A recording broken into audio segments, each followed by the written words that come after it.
Welcome to Behavioral Groups, the podcast that explores our human condition. I'm Kurt Nelson. And I'm Tim Houlihan. We talk with researchers and other interesting people to unlock the mysteries of our behavior, and we do it with a behavioral science lens. In many of our episodes, we talk to researchers who have recently compiled years of their research and observations into a book. And we talk with them about what they've written. And now that's pretty cool. But we think there's more to behavioral science than just the stuff that lands on the bestseller list. Yeah, and this is one of those episodes. So today we're talking to an old pal of ours, Linnea Gandhi. Linnea is working on her PhD at the University of Pennsylvania, but the topic of her PhD is not what we wanted to talk to her about. Linnea is working on something called Nudge Cartography, and we think it's so important for the field of behavioral science, we wanted to share it with you. Okay, a lot of groovers know about nudges, those almost imperceptible, invisible ways that we can influence people's behavior. And you probably know a lot about cartography, the art and science of map making. But you probably don't know about the project being undertaken at the University of Pennsylvania to map the world of nudges. They are attempting to build a map that shows a unified view of the world of nudges. It's like putting the shorelines where the land meets up with the water and all that stuff, except for it's about nudges, Tim. Nice metaphor, by the way. It is. And it's a project that has a very important initiative. And it was started by Duncan Watts at Penn. And we'll talk about him in just a little while. But in this episode, you're going to hear from Linnea as she describes some of the things that she's having to do to create this map, which is basically a carefully coded database of scientific studies in behavioral science. We'll also talk about the importance of slowing science down to really just let it run the scientific course instead of trying to rush things, like we saw during the pandemic when the first studies came out about wearing masks, followed by more studies that contradicted the first ones, followed by, well, you remember. Yeah, I do. It was a mess. But it wouldn't have been so messy if we'd waited for the science to do its job. You know, to use the scientific method and to just wait until we knew conclusively what the story was on wearing masks. How true. It was just hard. Right? Yeah. Very, very true. I also want to share sort of a personal note about the great community of people who study and practice behavioral science, and Linnea specifically. Like, she and I first met in 2013 when she was an intern at Ideas 42. If you don't know about Ideas 42, check out the link in the episode notes. It's a cool organization. Since her days at Idea 42, Linnea has also been a lecturer at Wharton, an adjunct professor at the University of Chicago. She was Richard Thaler's TA there, by the way. Not a bad little element there. Nope. She founded a consulting firm called Behavioral Sight. And of course, she is now completing her PhD from Penn. Yeah, so Kurt and I are both grateful to the work in the field with such generous people. And Linnea is just a great example of someone who gave me a leg up 10 years ago, and we've stayed in touch ever since. So thanks, Linnea, for helping me find my groove.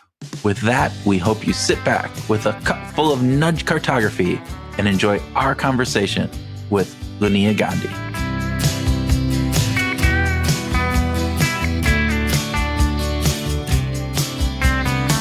Linnea Gandhi, welcome back to Behavioral Groups. It's great to be here. Thanks for having me. My gosh, we just always love chatting with you. We end up talking about crazy things from crushing on statistics to project managing Danny Kahneman, Cass Sunstein, and Olivier Sibony. It's like you never know where the conversation is going to go. But there is something specific we want to talk to you about today, and that is Nudge Cartography. Now, to get to that, maybe we should unpack the CSS lab first. Would that make sense?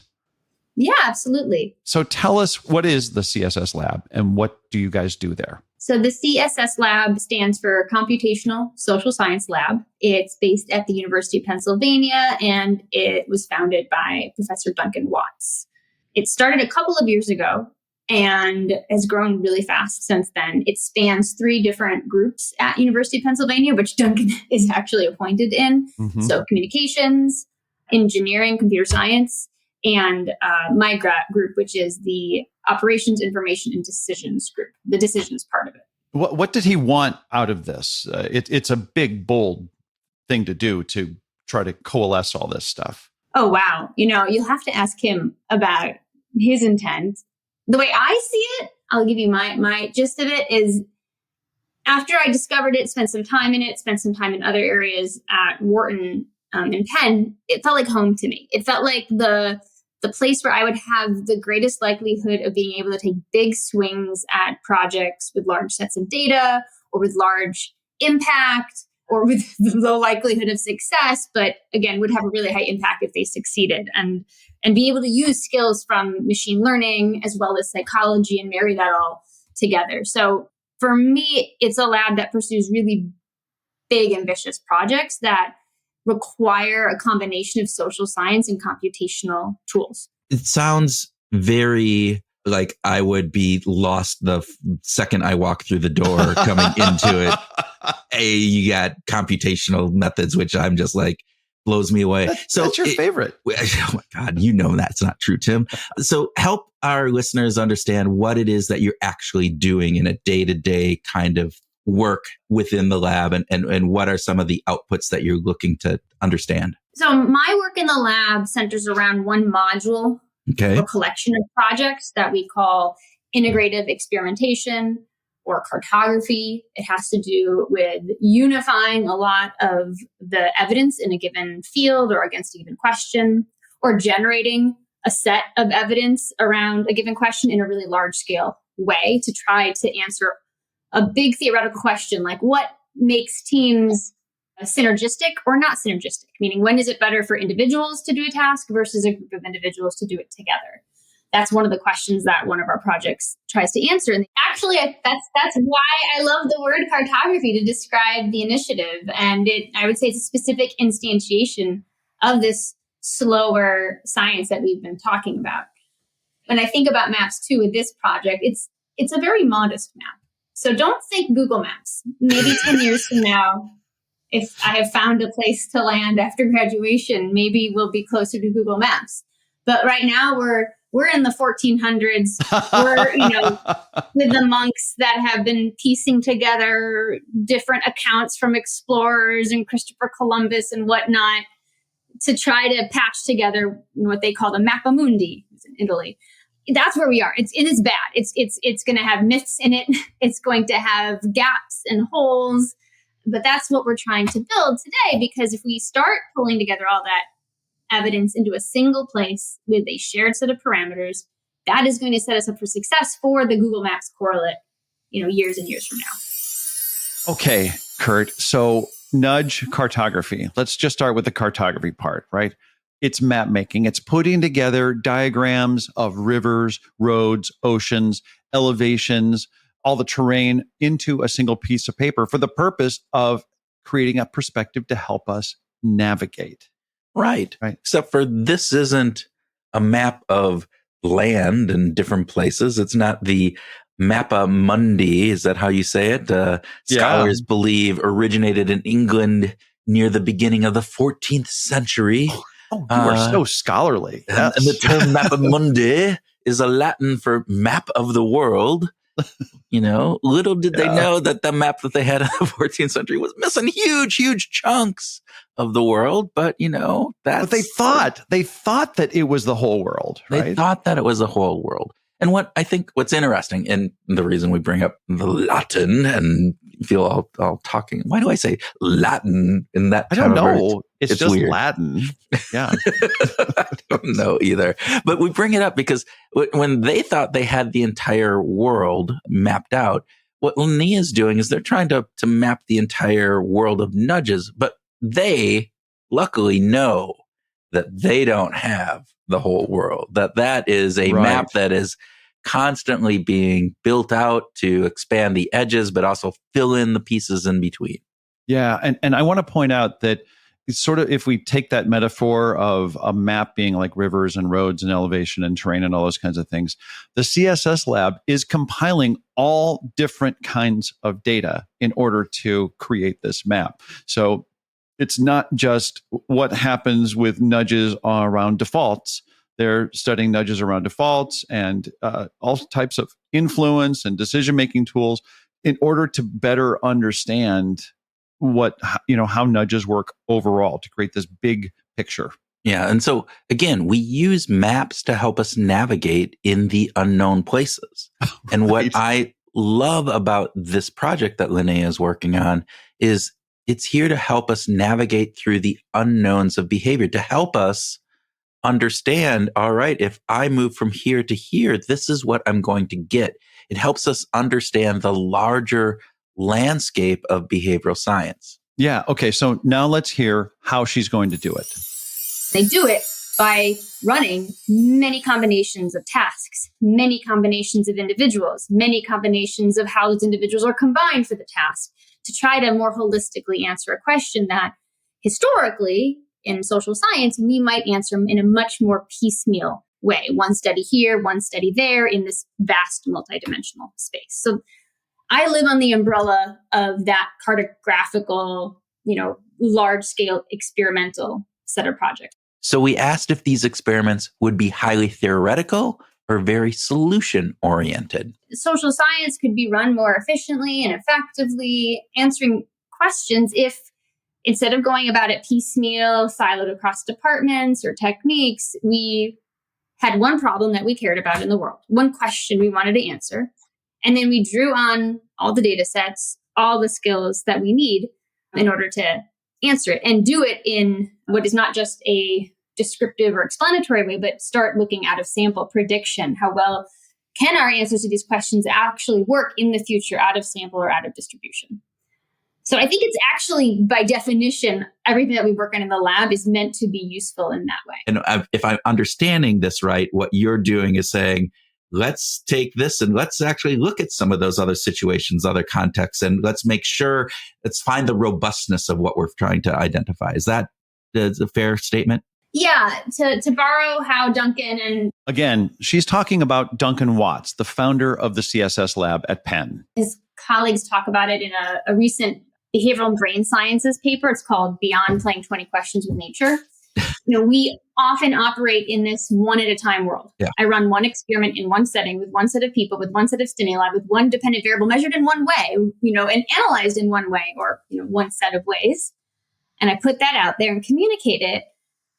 That often the inferences that are made then are much more general. I expect as a consumer of research that will copy paste to some degree when I change the population or the timing or something slight about the stimulus or something slight about the dependent variable. And then I might be disappointed when that doesn't work. So a lot of that is driven by this one at a time nature of research, which, as we've talked about before, either historically take as much of the evidence base that you can get through some defined inclusion criteria and map them across all the parameters of interest to you, or going forward, run all the experiments, varying systematically all the parameters of interest to you, or doing both of those at once. Of course, there are limitations in both ways, which we can dig into if you want.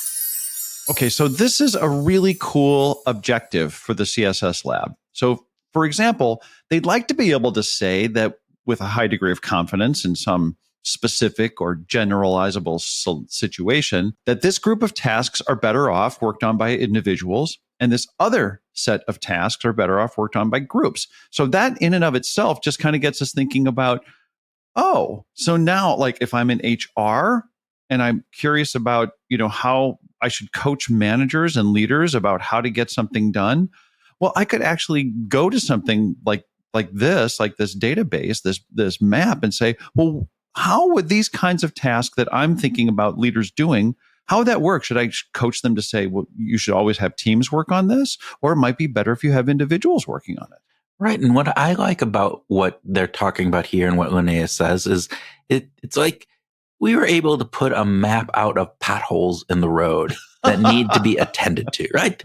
And in Minnesota, this is a big thing. Come every spring, it would be great. We have a map of all the potholes, right? Now other researchers can go out and understand where those potholes are and what do I need to fill those in. And Tim, potholes here are metaphors. You get that? That's like gaps in the research. Did you get that? I got that. Okay. Just making sure, because sometimes it's, we can be slow in those areas. I volunteer for being the slow one. So what we also asked her about her interest in slow science. And this is a criticism that came to light during the pandemic when we teed this up in the introduction, right? When masks were first thought that they made a difference, and then the research came out and said that they don't make a difference, and then research came out and said, no, they do. And all of those just came into the world too fast. That's really what slow science is about, is slowing down. Right. And that makes a lot of difference as we think through how science is done and the importance of it. So let's hear what Linnea says here. I'm a big believer in slow science, although I will be the first to admit that I get pulled by the tides of fast science, especially when I'm thinking about going in the job market next year. One of the things that gets me up out of bed, that makes me really want to be part of this project team day in and day out and know that feel that I'm doing the right thing, is if I think about what the point of social science is, or science is. At the highest level, when someone asks a scientist about what their job is, it often points back to producing generalizable knowledge. And so if the whole point, if one of the central points of the scientific industry is to produce generalizable knowledge, then what are we doing producing one-off little papers that don't necessarily generalize? And so I think doing this slow science in the spirit of trying to produce something that is more generalizable, at least can identify the boundaries of generalizability, like that's what we should be incentivizing, putting money in, making less risky to do, because right now it is really risky for a lot of us to engage in. Okay, so we want to slow science down to make sure that we're doing it right. That's the gist of this. And I think there's a lot more than what Linnea even talks about here as we think about the replication crisis. We think about some of the other things that are going on in the behavioral science world. But that systematic approach to say we want to figure out how to not just do science and get it done, but we want to do science and get it done right. And I think one of the key things, Tim, is this idea about generalizability of that knowledge. Yeah. So it isn't just about producing a paper. Actually, she said, if one of the central points of scientific industry is to produce generalizable knowledge, then what we're doing right now, unfortunately, is just producing these little one-off papers that don't necessarily generalize. And that's a problem. Yeah, we need to do it differently. We need to think about this in a very different perspective, slow things down, think about, all right, is this important? I mean, in a lot of science, and this was kind of the conversation I had with Adam Mastiosi, right? This idea that we have all these little kind of slivers of science, and yeah, they add to the body of knowledge, but are they making big impacts? Right. Is it important to understand that the color orange makes, if I see it after eating an apple, changes the way I view that apple versus if I see color orange after eating a banana? Yeah, it might change. It might actually have some significance, but does it make a difference? And is it generalizable to larger and bigger things? In the world of marketing, I think about the number of times that marketers are wondering about, is this email going to be effective? Yeah. And so they create an A/B test and they say, well, here's language A and here's language B. So we're going to test A versus B. And we're going to learn something about how that language impacted people in that particular situation. But they aren't contributing necessarily to the bigger picture of, do emails work? What is it about these emails that works or doesn't work? We know that in this situation, in this A/B test, B worked better than A. Great. But now the next time I create an email, what I want to be able to do is I want to be able to go, I don't want to have to test an A/B again. I want to go, B works better in these types of situations. And so this is that type of situation. So therefore I should be using a B type email versus an A type, which might work better in a different type of situation.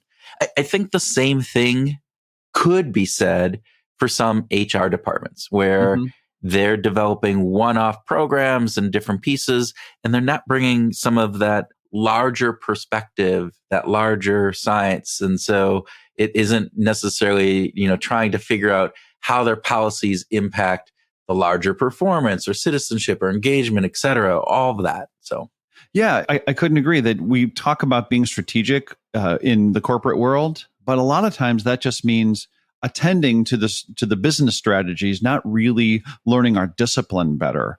And I think one of the things that comes to my mind when thinking about this conversation with Linnea is, how could the discipline of marketing be better? How could the discipline around HR be better? And that would be amassing a bigger picture view, taking a new perspective. And again, it comes back to slowing things down to a certain degree, which is almost antithetical in business sometimes, right? I had this conversation with a client I was just working on. Sometimes we need to actually go slower to move faster. We need to touch base on those things. And so I think that's a really good analogy. Science is, in at least from this perspective, probably needs to slow down. We might need to slow down other things as well in order to make sure that we're creating good results that aren't just one-offs, that are more generalizable. Did I say that right? I think you did. I think that turns out perfectly. Well done. Man, and my tongue and my lips and my mouth actually worked all together there. That was pretty crazy. Okay. We've talked about cartography. We've talked about slowing science down and the idea of generalization. But what about the term nudge? Have we agreed on what a nudge is and what it isn't? Well, to clarify, what I'm doing is inclusive of choice architecture techniques. Okay. So it's way broader than the definition of a nudge. Well, choice architecture would be changes to processes, incentives, layouts, communications, pretty much anything surrounding the environment of a given choice or behavior. It's one of those definitions that I both love and hate because it kind of seems like everything, which is not very precise. But often they're psychologically informed, and that's really the starting point to think about them being choice architecture. I'm thinking about the psychological experience of going through this decision, choice, or behavioral process and shifting an element of it or two to be more concordant with how humans think, choose, and behave. A nudge, more specifically, is often defined as changing choice architecture in a direction that you're pretty sure is welfare improving for the individual or group of individual involved, does not restrict options. They don't remove options in any way, and often doesn't involve incentives in any way more than micro incentives or reframing incentives. So it's not really changing the economic calculus of the choice or decision. But we are inclusive of broader sets of choice architecture interventions because I am interested in that contrast. Then we asked Linnea to get into a bit more detail about what might make it into the database of nudges. Okay, so that's great. So we have both the paternalistic, we think that it's good for you, and there's the libertarian side of it where we think that you still have the right to decide for yourself, and you're not being influenced unduly by the size of the reward that might come from it. That's what the nudges are. And so this database is going to have a monster number of nudge experiments, outcomes. What would be important to include in this database in order to make it a good map? So one of the things that we've thought very carefully about is not just a strict inclusion, like experiments that has to be using randomized control experiments as a method and choice architecture as an intervention, but also prioritization criteria. So given a lot of the debates about credibility and generalizability, how can we narrow what we include down a little bit further to start with what we think might be the most solid findings, most likely to be? I mean, if I had endless time and money, we would code everything, but we can only code so much every week. And so we're starting with an even narrower set of studies that have at least 100 units of analysis per evaluated cell. So control group, treatment group have to have at least 100 analyzed units inside it. And then the behavior that's trying to be changed has to be real, can't be hypothetical. And what is a unit? Is that a person? Is that a subject? A participant? Often it's a subject. So you might, however, have a certain number of people within an online learning environment, randomized across treatments and control groups. And then the unit of analysis that's actually happening might be at the level of the courses that they're taking. And so you'd have more courses than individuals because each individual might be taking part in more than one course. Okay. And we focus on that lower level unit of analysis for our inclusion criteria to make sure there's at least 100 per group to analyze. And that's for considerations about power. Like, is the finding that's actually happening in this paper more likely to be, I don't like using the word true, but less likely to be a random fluke? Yes. Now, if I had time and money, I'd code all of them. I just can't. And so we also further narrowed it down to that set for now. And again, as we're talking about this map that is based in the 1500s and these monks are making it, Yeah. how would somebody then be able to look at this map and say, oh, what am I trying to find? Yeah. So at the end of the day, right now, this will change. We have 109 experiments coded. That's over 300 interventions across those experiments, each which has an effect size estimation against the given control group in that experiment. They span over 20 countries, and the variables that we've coded them against, there's, I believe, over 400 now. So we've coded and continue to code these experiments across those variables. And then our goal is to produce a database, or we have produced a database that also has a UI attached to it. So we're looking at a user experience that's going to enable you to do all 4 types of analyses with a lot less pain and effort than you have to do now. Who is a user? Who's a typical user of this? The user could be you, could be a practitioner. It could also be an academic researcher. So if I start from the practitioner side, my hope is to solve a pain point that I experienced for years, but never really thought about solving until I saw Duncan's work, which is every time I'm on a project and the client wants to know, well, what nudge works best, what should I try? I spend the weeks doing lit review and talking to experts and doing exploratory analyses, which are really important to do. But at the end of the day, when I'm trying to list the relevant concepts or ideas, they're best guesses. And they're definitely not empirically grounded, right? It's all qualitative. It's not even reproducible. If Kurt did it and Tim did it, we would maybe come up with the same answers, but we'd get there in very different ways. And if Kurt did another day, it might vary as well. Yeah. What I'm trying to produce is a database where you put in the parameters that define the context that you're dealing with. It could be parameters about the individuals, parameters about the behavior. Like, does the behavior require traveling somewhere? Does it require planning? If you have certain interventions even in mind, you can put those parameters in. Geography, all of that, whatever filters you want. And then it would narrow down to the subset of experiments that have data that fit at least, say, 5 of those parameters, within some bounds. And then that would very much speed up your literature review and being able to look at ideas. It could even suggest empirically a ranking of interventions to try, with the big caveat that it's overfitted to what people have tried in the past. Yeah. Okay, so this is particularly important, I think, when we want to think about applying behavioral science to your work and life at home, right? It's the database that helps you search on relevant criteria so you can get to the specific studies that would actually have something meaningful to say about your particular situation. And it could be literally right at the tips of your fingers. Right. And what I like about what Linnea talked about here is that they were very specific in the types of research that they took in. They didn't just take in any research. It had to be, with a good sense of variability, that a lot of the parameters of good science were done with this. So this is really again, to build this database, to build this map that they are doing.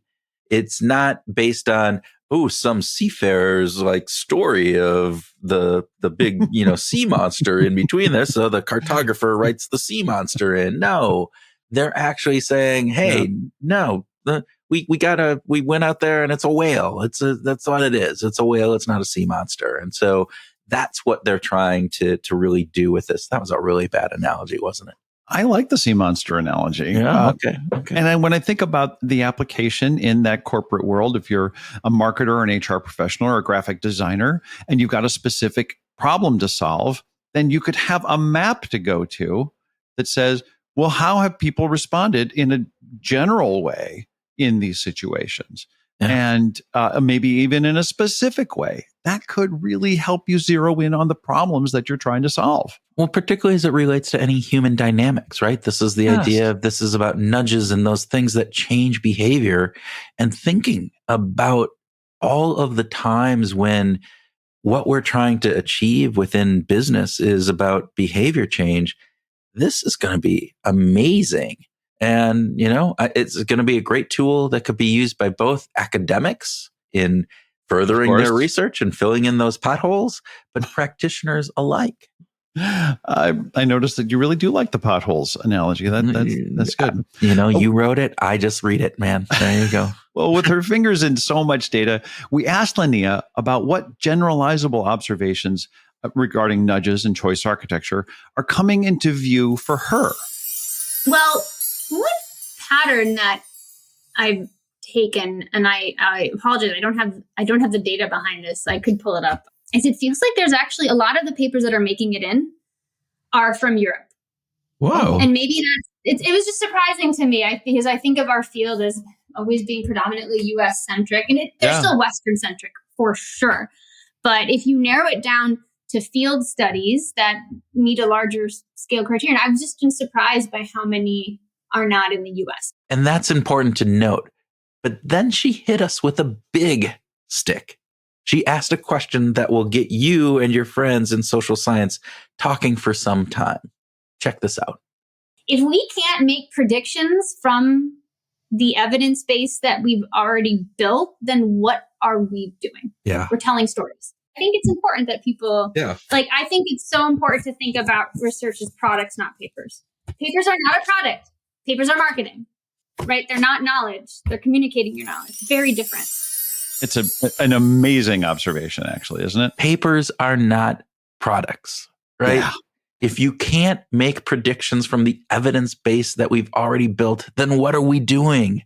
We're just telling stories. I mean, woo. All right.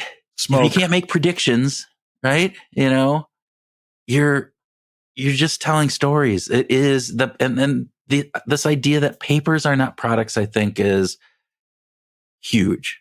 That really what researchers need to be doing is it shouldn't be about the papers. This goes back into we could go off on many tangents on this, Tim. But this idea that what research is about understanding the world. And understanding the world, in my mind, what research should be about is understanding the world and then being able to use that understanding to improve it. Yeah. And that is the key.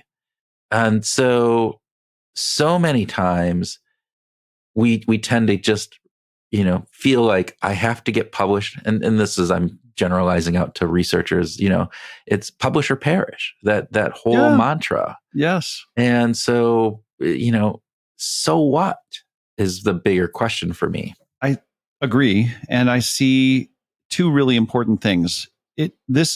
Her comments emphasize the importance of replication and have good replicability of research so that we know something that is claimed in paper A actually gets played out in paper B and paper C and paper C in all these subsequent pieces of research. That's a plus. But the other side of it is when I think about Busara's work with the Trier stress test. Yeah. Right. So we have the Trier stress test in the United States and Western Europe, and everybody gets nervous. People, the participants get nervous when they stand up and talk in front of a group because public speaking is really nerve-wracking. But when they go to Nairobi in Kenya, Kenyans love public speaking. Like it's a cultural thing. So there's no stress in that. So I think part of what this project could help do is also say, here's some commonalities in these regions under these circumstances with these kinds of environmental things going on. And here's some things that are different about the way that we respond. And I think that those insights could be invaluable. I agree. And I love that component of it. I also, it's interesting. I just thought of this, right? So she said, papers are not products, papers are marketing. Yeah. And I'm just sitting here going, yeah. And you know what's even worse? Is they're bad marketing because the papers are written in research journals in academic speak that only other academics read. And so even if you are having great research that has, outstanding kind of input or results that can be used and you can make predictions from them, well, you're not marketing that very well because you're writing to, inside baseball people, and only inside baseball people are going to be reading this stuff. And so that's not marketing. That's storytelling around a campfire with your small little band of Cub Scouts, Yeah. Nice observation, Kurt, and implications matter. And one other thing I'd want to say is that I do feel like this project is sort of building the platform of research for the next generation of not just researchers, but practitioners as well. Yeah. And I think academic research ought to be different from what happens in the commercial world. So I'm not saying that you shouldn't study some of these small things, because sometimes that may not have a real applicable kind of outcome. But as long as you're building the knowledge and the understanding that will then be able to contribute to a larger piece, I think that's the important piece. And I think Linnea and her team are doing that. Yeah. We finished our conversation with Leah talking about music, of course, and she really couldn't help herself from doing a couple things. First, of course, she relates music to, that she's listening to in the lab, about the work that she's doing in the lab. So there's this lovely connection there. But second, she took the opportunity to give shout outs to her lab mates and the folks at the University of Pennsylvania, both in the behavioral and decision sciences team, who we have great affection for as well. And so let's just check out what she had to say there. I take a lot of pride, I'll say, in being on the ground floor of the factory with my team. So I have these amazing research assistants, all coming from the Masters of Behavioral and Decision Sciences group at Penn. Oh, cool. 4 of them have been with me for over a year. God bless them for doing so. I hold on to them for dear life. And so with them, I'm doing a lot of the work of reading the papers and coding or auditing the coding that they've done. And when I have to read papers and do that, it's like just classical music, or, it cannot have words. But then there are other parts of the process where I'm building the infrastructure of the factory. So I'm building the template for people to code into, or I'm building the R code to pull the template down to check reliability or to produce the main database. Like we have a whole infrastructure built off of Google Sheets and R. So I would say it's like Scotch tape and glue, but it's extremely flexible, and you can build the next sort of machine in the pipeline yourself. Yeah. And so when I'm doing work that's more rote or coding work, or right now I've got a lot of author review work, having authors review the coding we've done, but a lot of it requires building a very complicated R Shiny app, which now I built, but I need to reproduce it and edit it and push it out to every author. Then I would listen to something like pop music. Like I'm a big fan of Charlie Puth. I think he's so funny. His songs are very irreverent. So my husband and I like to listen to that kind of music too. I am not a musician by training, so I won't tell you anything technical. I just find his songs to be often whimsical, or irreverent is the best word. And he has, little videos of him taking a sound from anywhere in the environment, in his office, wherever, and turning it into a song, like the light switch song. He flips a light switch, and the flip of the light switch is in the song. I'm sure your listeners think I'm like 12. Liking this kind of music. But it just, a lot of the work we do, it's so serious. It is grueling. It is, it's hard. And you're making mistakes, and the whole goal is to not make mistakes. So listening to things that are lighter and irreverent is a nice compliment. All right. So let's wrap this up. All right. I think it was a great conversation with Linnea. It always is. We're glad to share these stories about the really great work that's happening. Even though it's not a sexy new book, it is really important stuff, right? Yeah. I don't think that the Nudge Cartography is going to land on a bestseller list anytime soon. It might. Who knows? Be in every airport bookstore that you see. Well, but the work that Linnea and Duncan and the entire team at the CSS lab are doing is really important, because it's going to lead to a better understanding of how we can successfully apply behavioral science in the wild. Yeah. And it will also give researchers that map of where the holes are, right? Those blank spots still exist. Fill them damn potholes up, so they can figure out where they need to go in order to fill in those potholes. And let's just say that it's not a bad thing if science slows down a bit, right? In the end, I think we'll be better off. Yeah. Before we wrap up, we'd like to introduce a brand new, well, not brand new, she's been out with us for a couple months now, a new member of the Behavioral Grooves team. Yes. Caroline Schaefer. She is our new producer. She's a podcast pro who joined us to help produce our episodes in a way that we think, we hope, we keep our fingers crossed. We know, maybe this is the expectation effect, Tim, that we know will take us to a new, better level. Yeah, she's got great experience, most notably as a program producer for Solar Winds, which is a very popular tech podcast. And we want to say welcome to Caroline, and we look forward to many, many episodes together. All right, here's an idea. You give some thought to the map of your work or your life or your groove, listeners.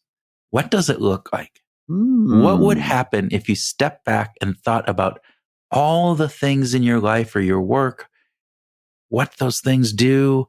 How are they part of your map? What would that map look like? Where would the land meet the sea? Where would the mountains be? Where are the roads that traverse in the landscape of interconnecting your different cities? Where are those damn potholes? That's a good question. You might find that the potholes that you want to fill by laying out sort of where everything else is, right? But some of those potholes might bring you a lot of joy. They could bring up opportunities for growth. Who knows, right? But the places that they could be places where you want to spend more time. Maybe that's more important. And those places that need tending to, or that need repair, or where you need to build connections that don't currently exist. I think that maybe what we're trying to say here is that if you give it some thought, if you introspect a little bit on this, you might get some revelations about your own life. Yes. So with that, we hope you're able to take some of this nudge cartography and put it to use in your own life this week and go out and find your groove.